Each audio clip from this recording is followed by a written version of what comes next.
Assalamualaikum warahmatullahi wabarakatuh. Okey, baik. Kita dah sampai dekat Jambatan Angkat Terengganu.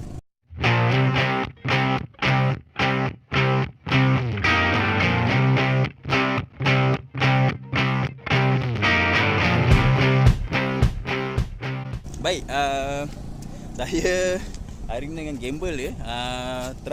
Saya dah cek dekat internet tadi, tak ada macam halangan atau apa-apa yang berkenaan menghalang untuk seseorang fly drone, tapi dia ada bagi notification dekat apps DJI bahawa tempat ni adalah macam very private punya property, which is fly with cautions lah. Tapi saya beranikan diri juga, so saya fly. So apa yang saya drone apa yang saya guna hari ni lah DJI Spark. Drone ni saya beli pada 2017. Dah merata dah pergi. Okey. Dan okey, apa lagi? Kita nak fly drone ni. Kita tengok apa hasil video yang saya dah berjaya rakam. Semoga terhibur.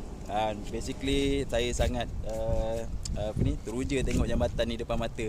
Okay, biasa tengok dekat Facebook je kan. Okay, jom layan.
Okey, bagaimana dengan video tersebut? Anda suka atau tak? Okey, jangan lupa subscribe channel saya, klik bell button, komen, dan kita jumpa lagi pada video yang akan datang. Bye bye.